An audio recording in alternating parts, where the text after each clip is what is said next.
how are they so creative with this? Like, how do they even come up with doing these things to people? I don't do that. Someone else did that, and it wasn't like that when I left this morning. Somebody was here.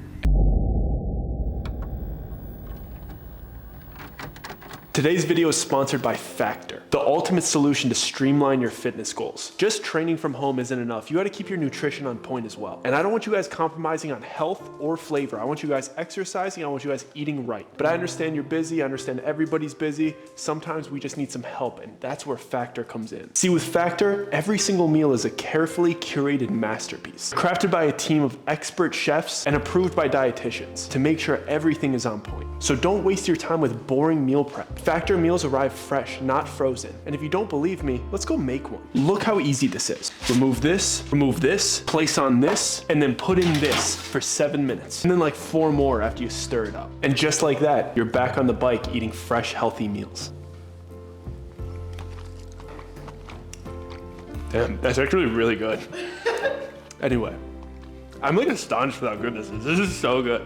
They're ready to heat up just like I did and enjoy in minutes. This is fire. Speaking from personal experience, this is a game changer for me.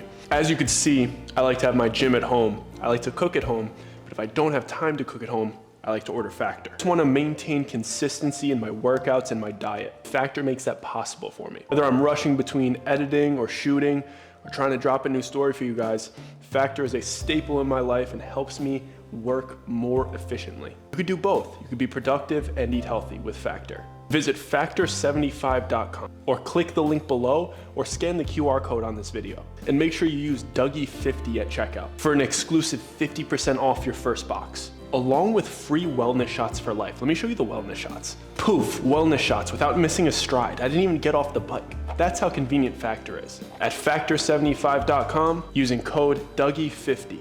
So click the link below or scan the QR code on this video and optimize your nutrition. So I tried my best to give every detail from that party and that night itself, but I really sped through the following week and I left out so many details. I asked if anybody would want more details in my last video, and over 100,000 people let me know in the comments on YouTube and TikTok that they would like to know the details of that following week. So here are those details. Once I got home from the party, I just started freaking out because part of me didn't even want to believe it. And I even found myself trying to convince myself that it didn't happen. That what I saw through that window was some type of game or some type of charade. But as comforting as it would have been to brush it off as something fake, what I saw through that window was just too real. I'm not going to go into explicit detail, but I thought long and hard about what details I could give to paint the picture clearer for you. They had the new people taking turns laying in a fancy coffin, while like a group of older ones stood around in a circle around the coffin taking turns.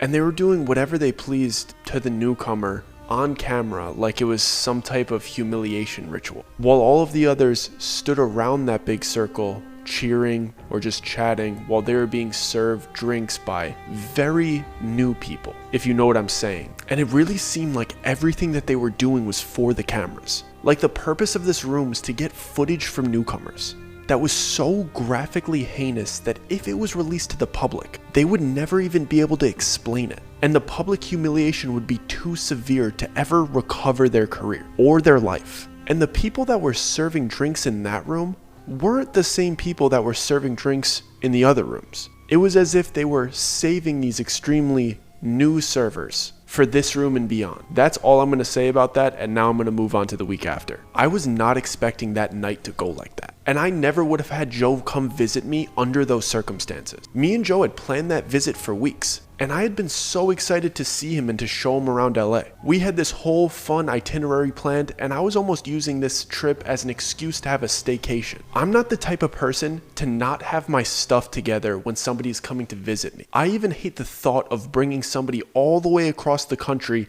into an unstable environment. Traveling is stressful enough, not to mention it's expensive. So if somebody comes to visit me, I really try to take their time seriously, because I know that I would hate to go visit somebody and you show up to like a dirty house and then they're having a car issue and then they have a messed up, unclear work schedule. I don't know. I just want people to feel safe, comfortable, and taken care of when they come visit. I just want them to feel like they could travel to a stable environment so they can enjoy their trip. So when all of that went down, I started spiraling at the thought of Joe coming to visit me right after. When I look back at it, it might have been the thing that held me together though.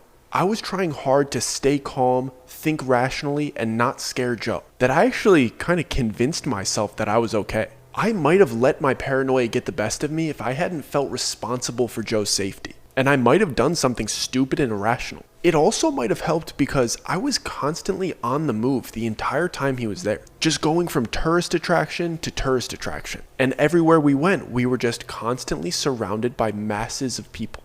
Not to mention, at night, I had somebody sleeping at the house, which is something that I usually didn't have. And honestly, I only thought about it this way in retrospect. I wasn't actively avoiding these people like this. I was pretending like everything was okay to Joe and pretending to have a good time at all of these places. I was honestly just trying to be a good vacation host, but I do think it worked to my favor because we were just constantly in crowded places surrounded by a bunch of witnesses. And I was sleeping in an apartment with a brand new police officer that's expected to return to duties in a week. I could only imagine that this must have made me a much harder target to deal with. And it was all by chance and by accident. If Joe hadn't visited, I probably would have just locked myself in my apartment and I probably wouldn't have left. And whoever those people were would have known my location at all times and easily could have planned something worse. And I just remember that the way their tone changed in that second letter that they sent me was just terrifying. The first day that Joe was there, we went to Runyon Canyon, which is always super packed, and it was super packed that day.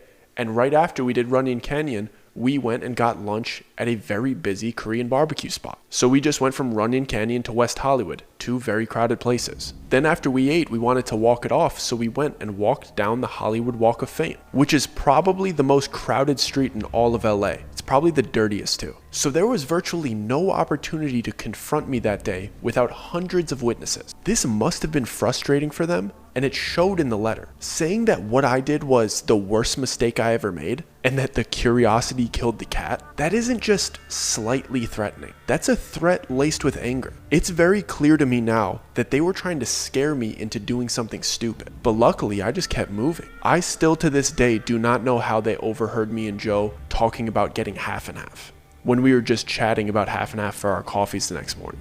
There was absolutely nobody around when we said it, so I can only assume that there was some kind of bug in the apartment that was listening in, because it was one of the last things that we talked about before heading to bed. I'd gotten a cheap air mattress for Joe to sleep on while he was visiting, but it had a slight leak in it, so I told him to sleep in my bed while he stayed. And I told him that I would deal with the air mattress because I felt like it would be so rude to again have somebody visit from across the country and then treat them so poorly. So I blew up that air mattress in my bedroom, not the living room, so we could both sleep in the bedroom with the door locked. We didn't have anywhere else to sleep that night, so I just had to make it work. I was so paranoid that the only reason I was able to fall asleep was because I barely had gotten any sleep from the night before, and we had an incredibly active day.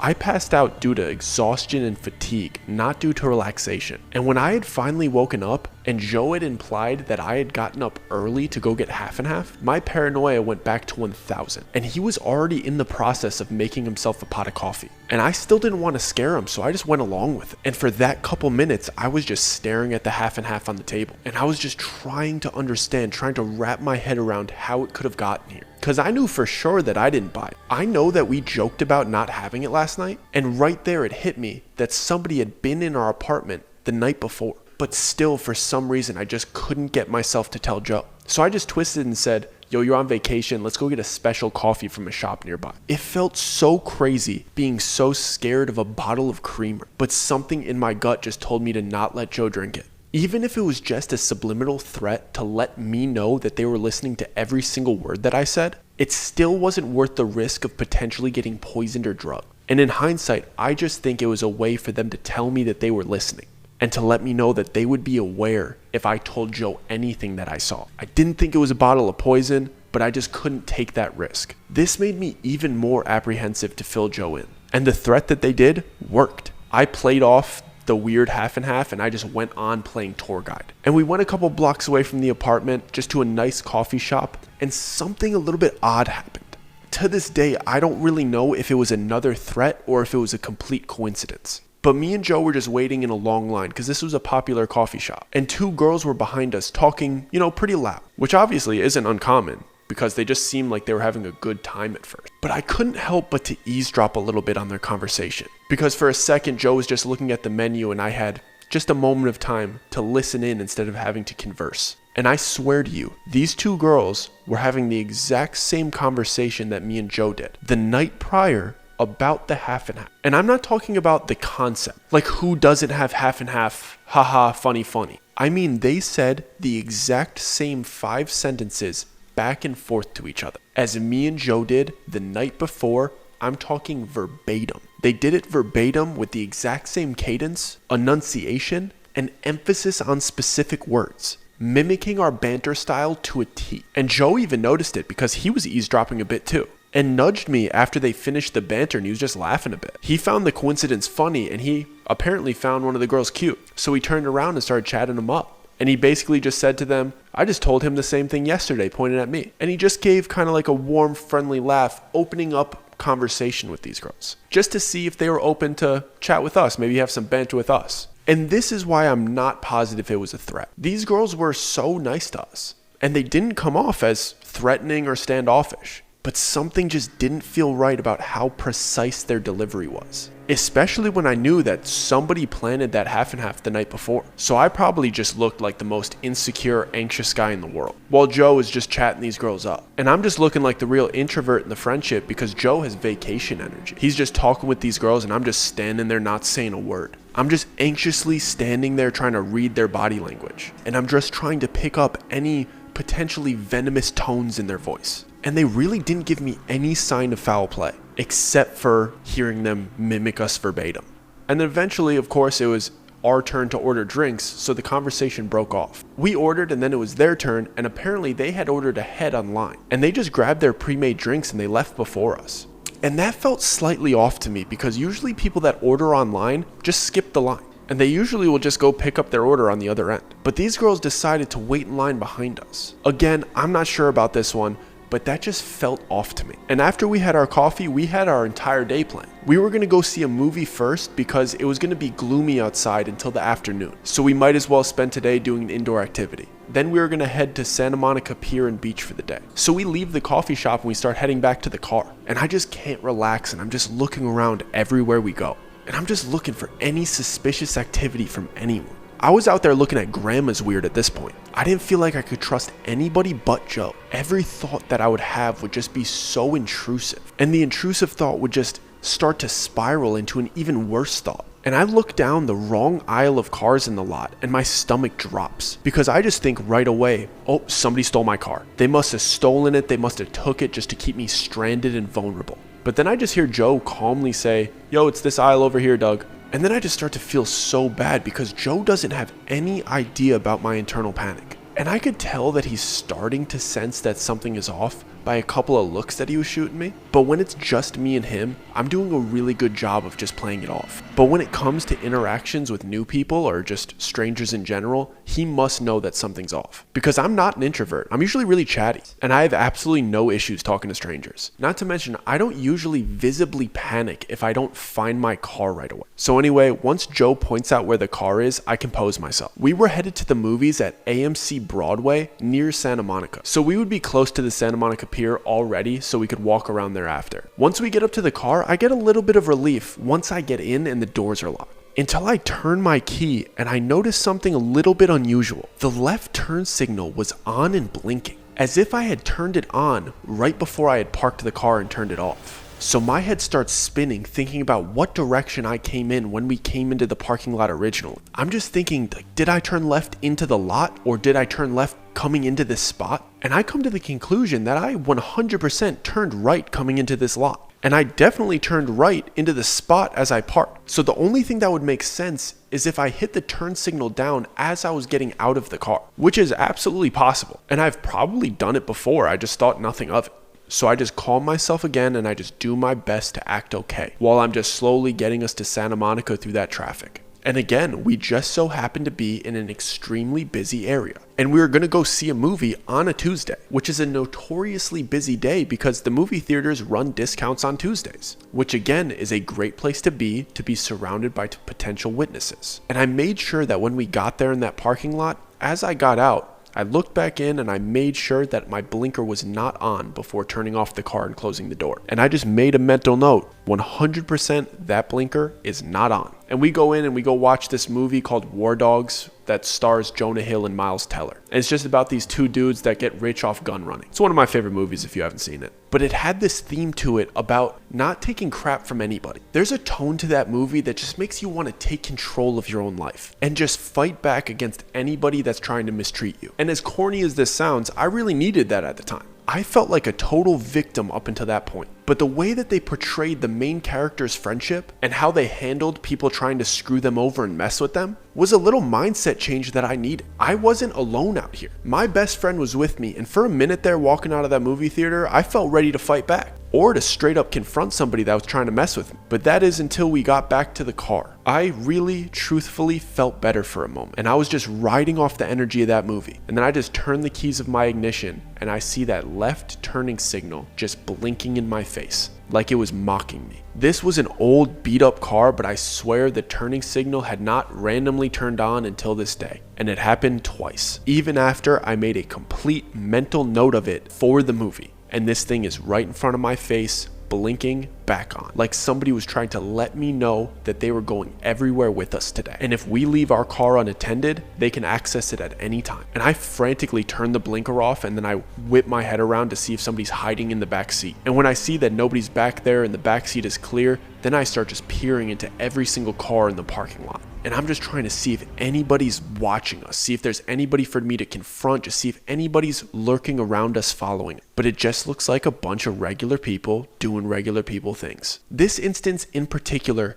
made me absolutely positive that something was going on. I know for sure that I left that blinker off, and I know for sure that I didn't hit it on the way in. So now I'm at the point where I don't even want to leave my car unattended. But I still don't feel like I have enough hard evidence to fill Joe in about what's happening. I still feel crazy. I literally felt like he would look at me different if I told him and filled him in on what I thought was going on, especially if I didn't have any hard proof. Everything so far was just so vague, and it could just be easily written off by accidents or chance. So I'm just still stuck in this situation where I'm playing tour guide, and I'm just riding around Los Angeles with my cortisol level at an all-time high. I have to move my car out of this lot and get it closer to Santa Monica Pier, but I'm so scared to leave it unattended. So I do something that felt like it was a good move at the time, but I do think in hindsight that it pissed them off. When we got near the pier, I valeted my car at one of those expensive valets. You know those ones where they park it right out front on a main street? And even the valet guy was a little bit confused because usually only high-end car owners do that.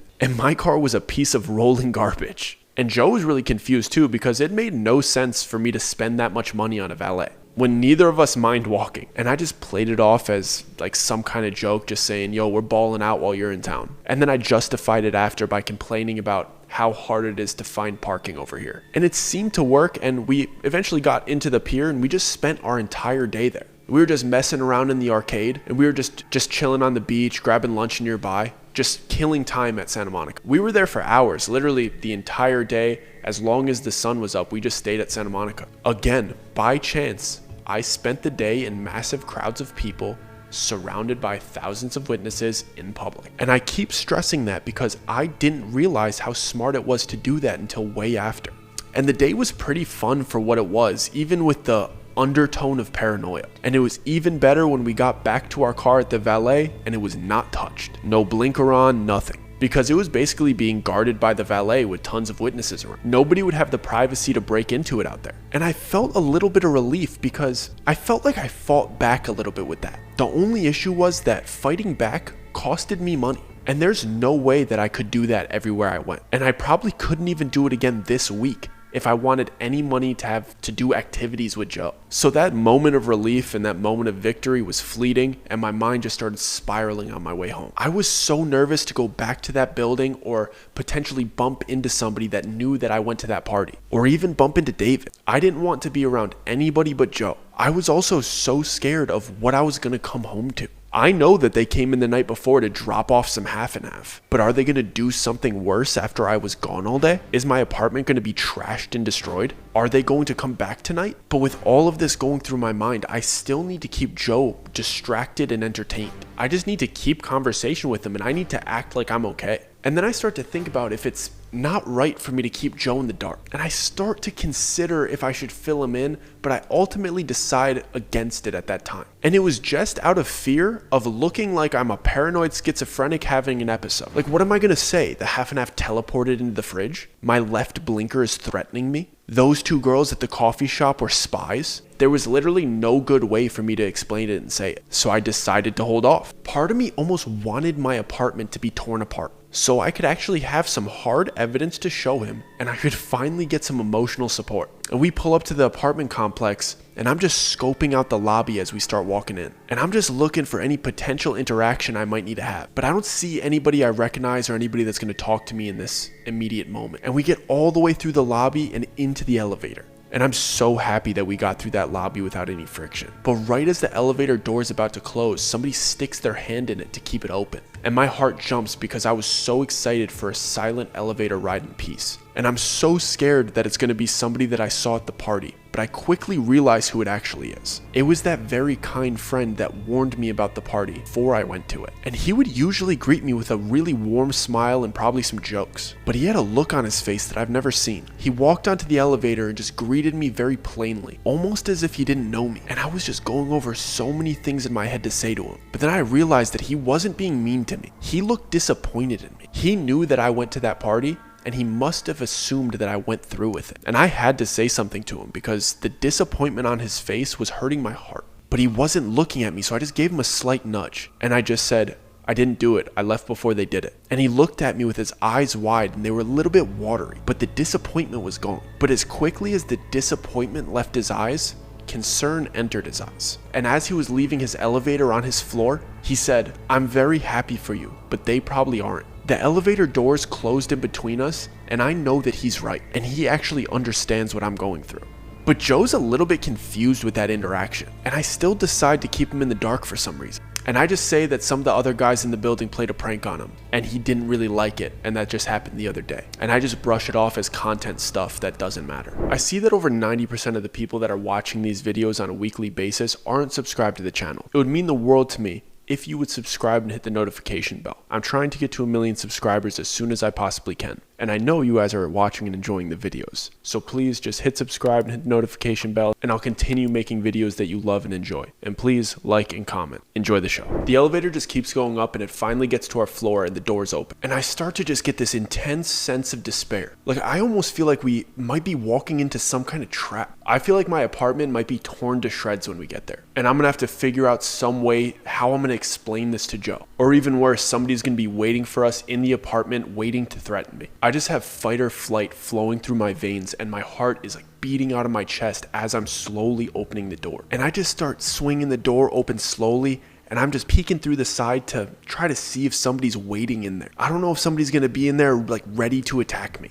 And I'm going slow, so if I see anybody approaching me, I could slam the door in their face. I felt like all of the drawers in my apartment were just going to be ripped out and thrown all over the floor. And I thought there was going to be spray painted messages on my walls and threats carved into my countertops. And my furniture was just going to be tattered and flipped and thrown all over the house. But as I opened the door all the way, there's no sign anywhere of foul play. It's all just clean and exactly how we left it. And Joe still has no idea what I'm concerned about, so he just marches right into the door and straight to the bedroom with no care in the world. And my stomach was just doing flips and curling watching him open the bedroom door so carelessly. But nothing happened. Nobody was in there. Nothing was in there. So I just start locking the door behind us, and I'm planning on heading straight to the fridge to check to see if somebody left us another gift from our secret admirers. And I felt a little bit of relief and safety knowing that the apartment was clear until I started locking the door. And I was barely looking at the lock while I was doing it. I just kept my eyes up with one eye peeping through the peephole as my hands were just fiddling with the keys and the knob. I just wanted to make sure that nobody was creeping up to the door or following us to the room. And I saw somebody turn the corner through the peephole as I was turning the lock closed.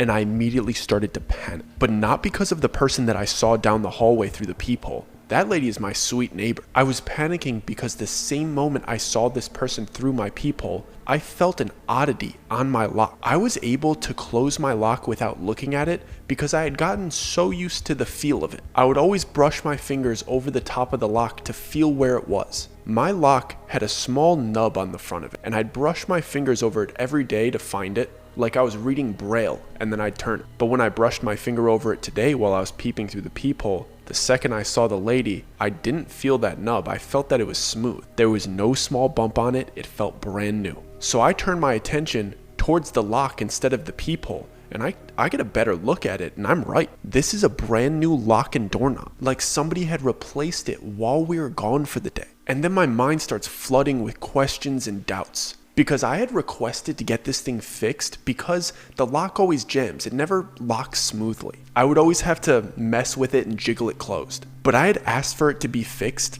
about 3 months earlier, but I never put in a formal request to the property. I just mentioned the issue to the property manager in passing. And the property manager told me that I would have to file formal request to have it fixed, but she would let the stationary engineer know that it should be fixed. But the issue was that I never put in the formal request after that. And I never brought it up to them again. I just got used to it and I just moved on. And they also never mentioned to me that they were going to fix it. Usually for any maintenance thing, they would let me know that they were coming beforehand. Or they would leave a note on the door letting me know what they did. So I'm just freaking out internally, not knowing if this was done by my building or by these people. Why would they change the lock if they had already been in here while we were sleeping? They had already gotten in here unscathed, so what would be the point of changing a lock that you already have access to? Were they just doing it so that I would notice? My keys still worked in the lock, so it definitely wasn't to keep me out of my place. And that alone made me feel like it must have been the repairman at the building. My key still works, so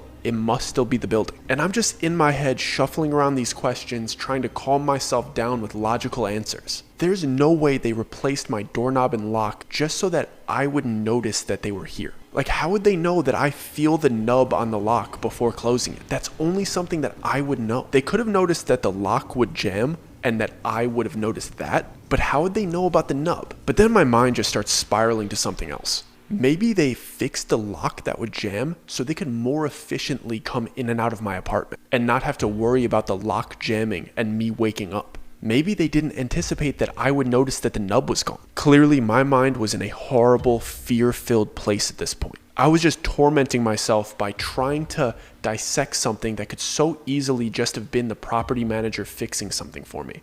And Joe was already on the couch, just chilling, scrolling on his phone. And then he just called over to me, "Yo, what are we watching?" while he was picking up the remote to turn on the TV. And I'm still just trying to act as normal as I can with him because I still have no real proof to show him. So I just reply, "Yo, we can't go wrong with a Marvel movie." And then I look up at him and I see that he's having a hard time with the remote. And I could tell he's just picking his arm up and moving it in different angles towards the TV like he's having a hard time with turning the TV. And he just replies, "Yep, Marvel sounds good, but I think your remote died." And this made no sense because I had replaced those batteries on that remote no more than 10 days ago. And I've barely used it since then. So I grabbed the remote from him and I just pop open the back. And the brand new batteries that I had just put in there are still in there. They're just sitting there perfectly opposite of each other. You know how the batteries sit? They just sit yin and yang. So I just try to turn it on and it's not working for me either. So I look back at the batteries and I notice something odd. They're in place and they're opposite of each other, but they're backwards. The positive and negative sides are switched. I needed to flip them both in the other direction. So that's what I did. And then I clicked the power button and the TV turned right on. And I just put the cap back on the batteries and I hand the remote back to Joe. But my world is crumbling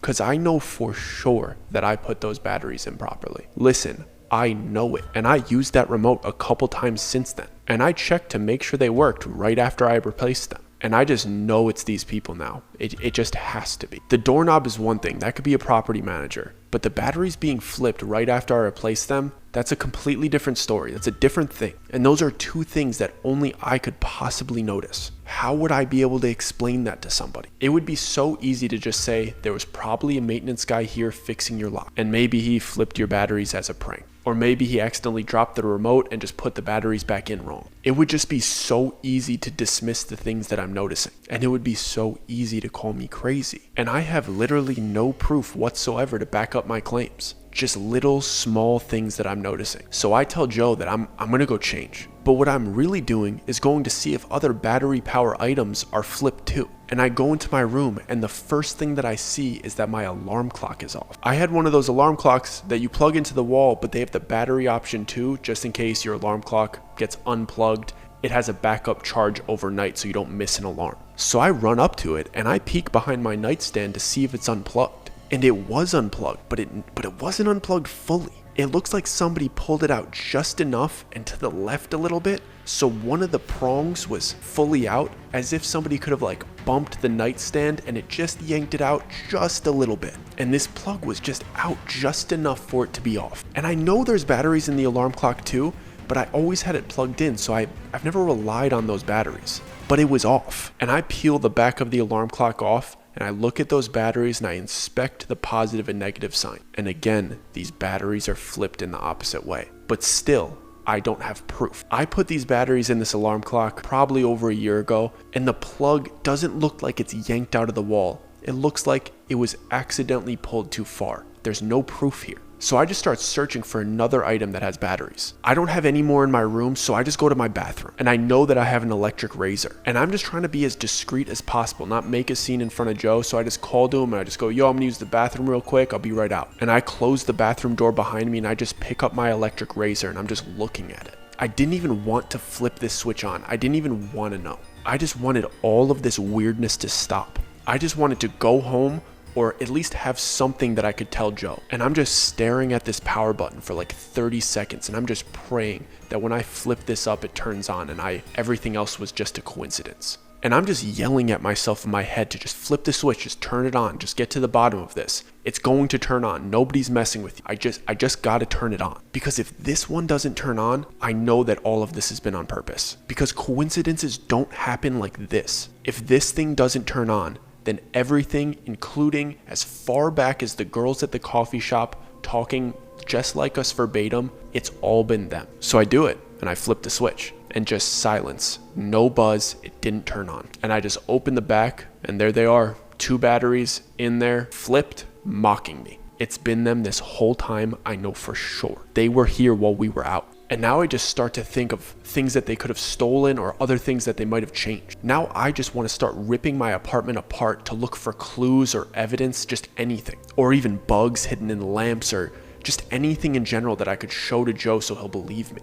I can't tell Joe about blinkers and batteries. Nobody in the world would believe that. So I just start inspecting my lamps and my mattress for bugs, but I just don't find any. So the next logical thing to me is my closet. Maybe they put something back there. Or maybe I should check my drawers to see if any of my valuables were stolen. But I decide to check my closet first because it's easier. So I slide my closet door open and I met with something that I didn't even know could strike fear in my heart. It's not like it was something that was scary. It wasn't a body or a note. The fear came from the fact that it was another thing that I couldn't explain. How were they so creative with this? Like, how do they even come up with doing these things to people? My closet looked clean, tidy, and organized. And that's what was scary. All of my jackets and t-shirts and sweatshirts were hanging up just as they were, but they were all organized by color. The greens with the greens, the whites with the whites, the reds with the reds, the blues with the blues. But they weren't organized like a rainbow or anything. They were just kind of bunched together by color and shade. It was clear that the clothing of similar shades were bunched closer to each other. And I'm gonna be honest with you, I almost started to cry looking at it because I wish I could tell you that I organized my closet by color,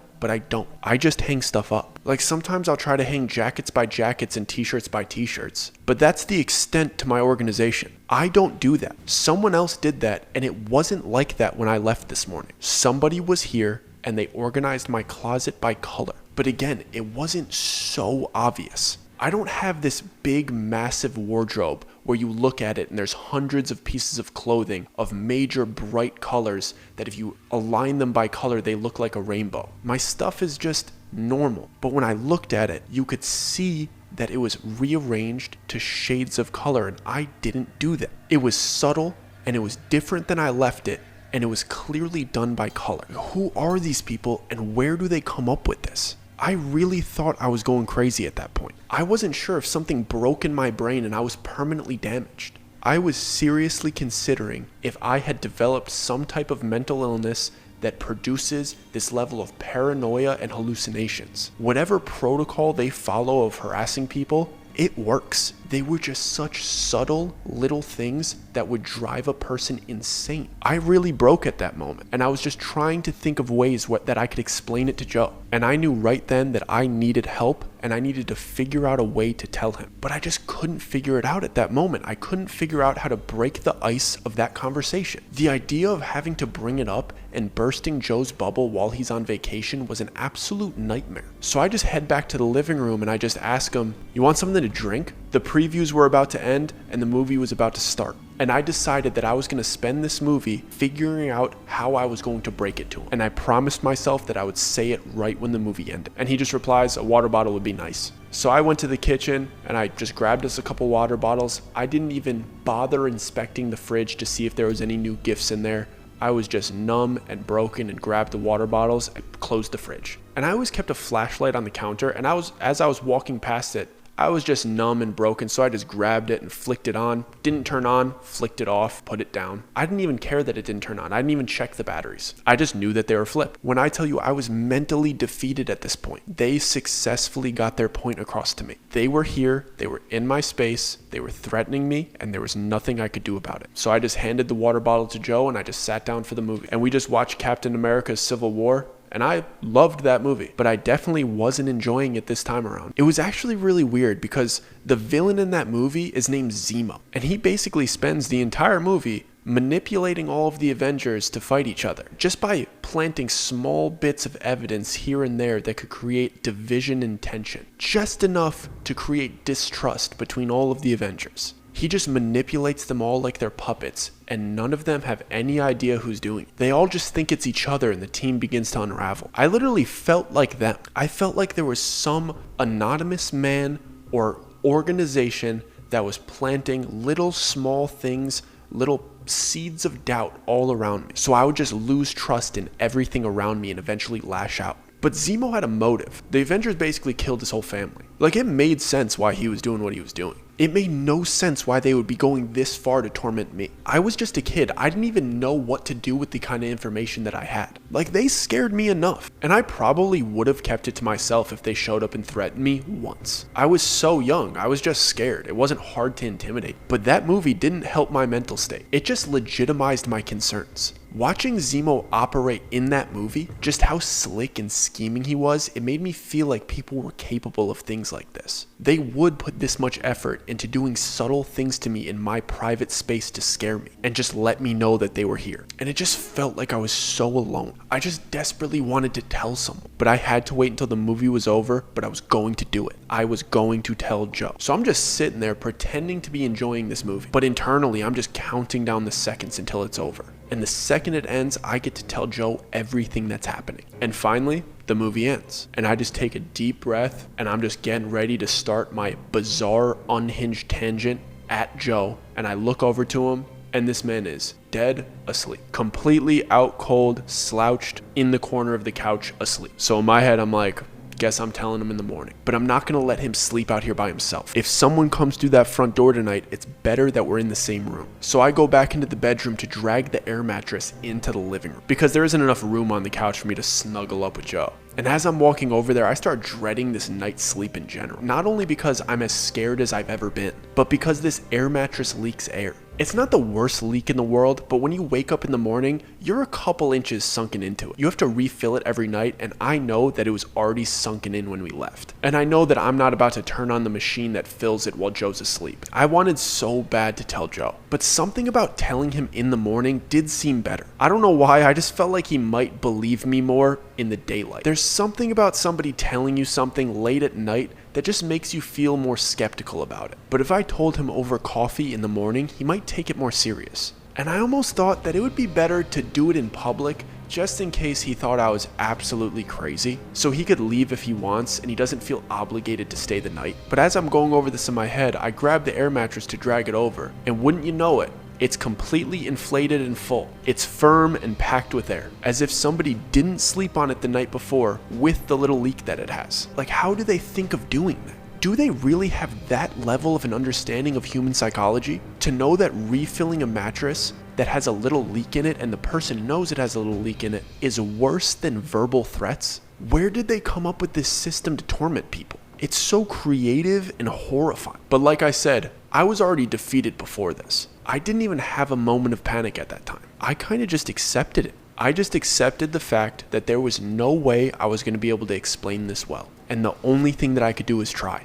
And the only other thing that I could do is wedge a chair under the doorknob overnight. So they would have to break the door down, not just slip in. So I just wedged a chair in there, and then I put objects in the sliding windows so they wouldn't be able to be slid open. And then I just laid down on the air mattress. At this point, Joe had stretched out on the small couch, but he looked comfy enough. And I knew that he was gonna think it was weird that I wedged the door closed. And I would have no choice but to explain myself. And I decided that I was gonna tell him that we were going to stay at a hotel the rest of the time that he was here. So he would pack his things before we went to the coffee shop, so he would have all of his things with him in case when I started to tell him, he thought I was crazy and he could just leave with all of my things instead of having to go back to the apartment. I meant all of his things, not all of my things. I was also ready to max out my credit card to book a room for him somewhere if he did decide to leave. I just didn't like the thought of him flying all the way over here and just being stuck in my craziness. Because the only thing worse than a crazy person is a crazy person that drags you into their craziness. I didn't want to be that. If he wanted to leave after I told him, I would completely understand. So I'm just laying there going over this rant that I'm going to tell Joe. And I actually managed to doze off. And I just sleep straight through the night. I don't recall any specific dreams. I just must have been so exhausted that my body stayed in deep sleep instead of going into REM. I don't know if that's how that works, but I slept like a rock. And as I'm starting to wake up, the first thing that I notice is that the mattress is sunken in a couple inches. Exactly like it should have been the night before. They could have patched the leak if they were really trying to fix my stuff for me. And I finally open my eyes and I see Joe sitting at the table looking at me. He has a worried look on his face and he just goes, "Yo, you up?" And I sit up and I'm trying to cover it up and I just go, "Yo, you ready for a surprise?" I was planning on telling him about the fun hotel that I was gonna book and label it as a surprise. But he looks at me really serious and he goes, "You gonna tell me what that is about?" While he's pointing at the chair wedged in the door. And I just look at it and I don't even know where to start. And he follows up by saying, "So they're doing pranks that bad here, huh?" As if he was referring to the interaction with my friend in the elevator. He was basically telling me that he didn't believe the excuse that I fed him. And I really don't know how to start, so I just say, "Bro, I have something I need to tell you." And he just cuts me off and says, "I know you do. You think I can't tell something's off with you? You're my best friend. Tell me who's messing with you. You've seen paranoid and off this whole trip." And I reply to him, "I'm booking us a hotel tonight. I'll tell you everything over coffee. We just need to leave here. Just please grab all your stuff." And Joe didn't seem to be weirded out by what I was saying. He just seemed concerned for me. And he packed his stuff in less than 5 minutes and he was ready to go. He was just being so understanding and supportive. And I felt like I was going to ruin that when I actually started telling him what was going on. I thought that once I said it and I started explaining it, he would look at me different forever and not be supportive anymore. I was so nervous to have to get to that coffee shop and start explaining myself. And I packed as much of my stuff as I could too before heading down to the lobby. We didn't see anybody on the elevator on the way down, but once we got to the lobby, I could hear people loudly talking and laughing. And I heard a very specific laugh. I knew that David was here. And we turned the corner and there he is, just mingling with some other creators, just acting like his normal self. Like what we went through just the other day didn't happen. I didn't even go through what he went through, and I felt like my life was shattering. But there he is, in this lobby, having a good time. And I'm just staring at this kid so confused as we walk by, until he finally looks up at me. And we lock eyes, and I just immediately beeline towards him. I don't even know what I'm gonna say, but I just can't help myself. But I just need to confront him. I need to try to get some answers from him. And I think all I got out was, like, "Why are you acting like nothing happened?" But he just looked at me like he was not going to say a word to me. And I followed up with some generic like, "Don't you have anything to say?" But he just looked at me and extended his hand with a cup of coffee. And I didn't know what else to do but just take it. I just assumed that he was handing it to me in a disrespectful way of saying, "Here's something for you, now leave me alone." But something in his eyes told me that this meant something, because once I took it, he just walked away. So I look at this cup of coffee and it has something wrapped around it. It has a napkin around it. And there was like Sharpie written on it and it just said, "I'm sorry, you have to leave with him tomorrow. Otherwise it's me and you." And I start looking around for him a little bit because I want to ask some follow-up questions on this sincere message. But Joe walks up to me and he says, "Bro, what was that about?" And I just say, "Dude, I'll tell you at the coffee shop. Let's get out of here." So we get to my car and as we're walking up to it, something just feels off. And I can't tell why, but something just doesn't seem right about the car. It looks like my car. My keys opened the car. It has the same interior, but something about sitting in it just felt foreign to me. I wasn't sure if it was because I knew that somebody had been in it the day before, messing with the left blinker, or just the general paranoia that I had. Something just felt off about it, and I couldn't put a finger on it until I put it into reverse. And right there it hit me. I was not sitting in my car. It looked just like it, but this definitely wasn't my car. The gear shifter went smoothly from park to reverse. My gear shifter doesn't do that. My gear shifter is damn near broken, and you have to do a very specific button push and shake just to get it out of park. And this one just glided from park to reverse. So then I look at it and I notice that this one doesn't have all of the scratches on top of it like mine had. Mine had all of these scratches on it because I used to have one of those spiral wristbands that you put your keys onto it, and I'd always hit the keys off of the gear shifter as I grabbed it. I would also even scrape the top of the gear shifter with the keys, almost like a little OCD tick while I was in traffic, almost like fidget spinner. I would just scrape it instead of spinning a fidget. And once I knew that wasn't my gear shifter, I started to look for all of the other imperfections that I knew that my car had. From little burns in the seats and the carpets from knowing my friends were smoking it, and then wind blows in through the window and knocks the ember off the tip of the cigarette and it burns a little hole. I knew where those were. And then just other stains from spills that I know I had. I even looked into the cup holder in the middle because I knew I left gummy worms in there on a hot day, and they melted and turned into this horrible goo and seeped into the cracks. I could never get it out. I knew that the cracks of this cup holder were lined with gummy worm goo. None of these imperfections were there, and I knew that this was not my car. So I just jump out of this thing and I run around the back and check my license plate. The license plate is mine. And then I check the glove compartment. All of my paperwork and stuff is in there too. But I know that this isn't my car. And this was the first mistake that they made. Joe had spent years in this car with me, and he had even drove it a bunch. He would be able to tell that this was not my car if I pointed these things out. And he finally snaps on me, because I jumped out of the car and then I'm ruffling through the glove box right in front of him. He just snaps and goes, "You need to tell me right now what's happening or I'm leaving."